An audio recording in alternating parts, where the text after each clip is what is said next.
What is going on, YouTube? Big Red here. Welcome back to your most favoriteest day of the week. That is right, it is time for your Wacky Weekend update. All day and night, all day and night, all day and night, living life to the maximum. All day and night, all day and night. Coming at you guys this week, I got 3 articles for you. That is right, 3 of them, all of which are pretty freaking funny. They are very, very good. So you're gonna want to sit back, buckle your seatbelts, and let's get into this. We're gonna start out today with probably the most outrageous one that I saw, and this one comes out of NPR.com and reads: a 10-foot wide house in Boston sells for $1.25 million. Now, to most of you New Yorkers that follow me on here, you probably think that's not that bad, but the reality is that it says in the article that this house is 10 feet at its widest point. So that's at the widest point of the entire house. How narrow is the rest of the house? All right, now I'm 6'6" and have about a 6'9" or 10 wingspan here. Okay, it's pretty long, as you could tell. All right, see, I'm like 7 feet past the camera, and this one I'm already touching my brake lights back there. But 10 feet at its widest point. 10 feet. All I could think about, right, with this house being literally 10 feet long, like a king size bed, right?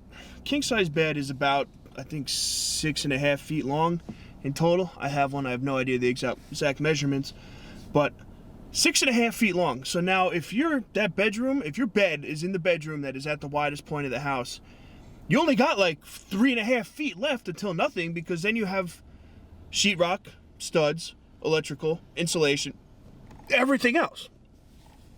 What I don't understand is, I've seen a bunch of houses like this, and I've seen a bunch of different like listings of stuff this way.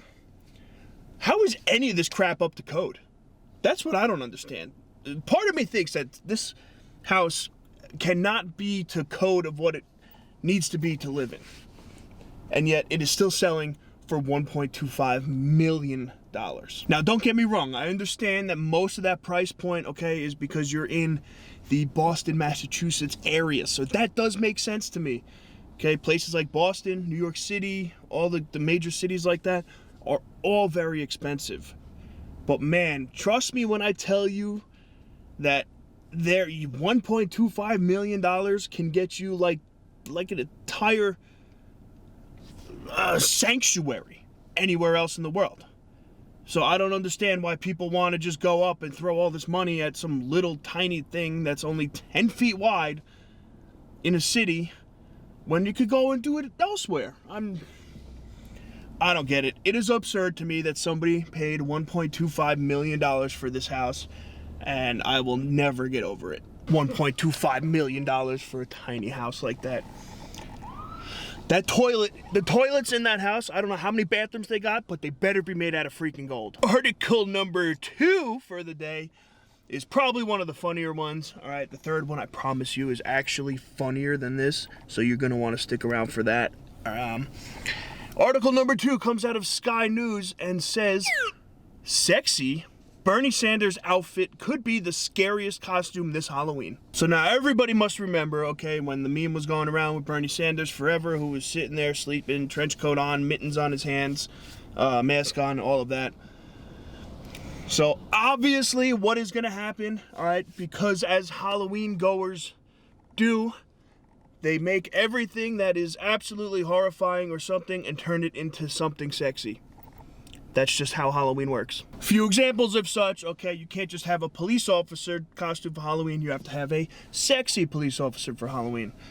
You can't just have a firefighter for Halloween, you have to have a sexy firefighter for Halloween. There's no such thing as just a referee, okay? You have to have a sexy referee for Halloween. I could keep going. Custodian, you can't just have a regular custodian, you gotta have a sexy custodian. It's just how it is. Halloween has turned into not just being scary anymore.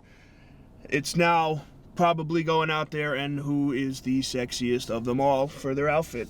And that's what they do. Halloween went from having to be absolutely petrifying to fully sexy. what happened? So obviously, in light of memes going around, okay, this Bernie Sanders meme that got passed around for plus over years now, probably a year and a half at this point. Can't just go dressed up as Bernie Sanders. Let's go dress up as sexy Bernie Sanders because that's what everybody wants for Halloween, right? I don't know. I don't get it.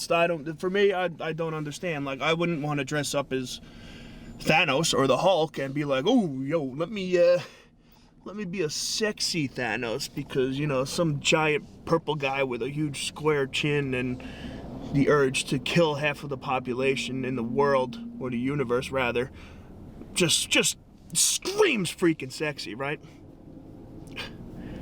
I don't get it. Honestly though, it's more fun, I think, every year to see what person or meme or costume of some sort that's gonna come out in the sexy version. So I'm pretty happy that so far now, even in the headlines, that the sexy Bernie Sanders sleeping meme is gonna be there. So pretty pumped for that, not gonna lie.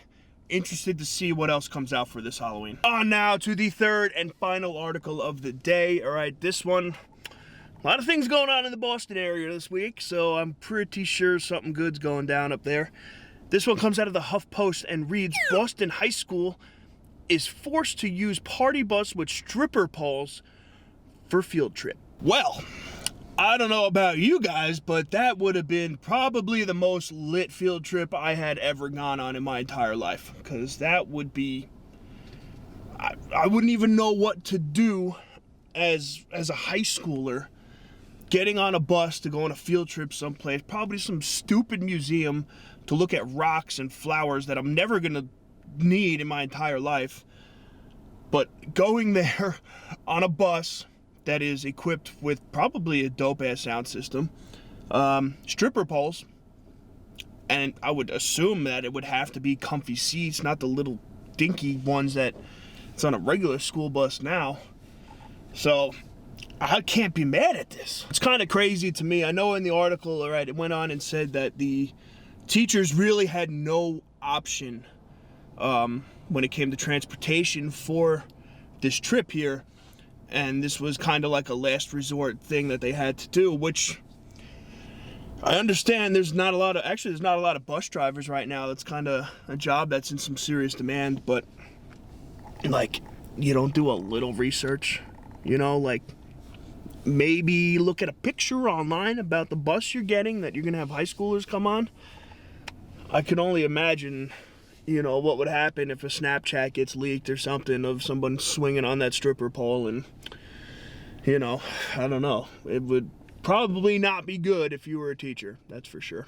Now, it wasn't stated how the administration felt about this, but I'm pretty sure that since there's articles about this all over, they must not feel too good about it.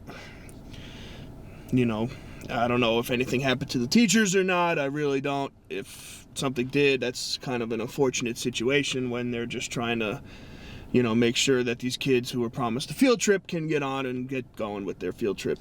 All I do know is if I was on a field trip on a bus in high school with a stripper pole on it, you know damn well that my fat ass would be swinging around that thing and I would be the most viral person on the entire internet.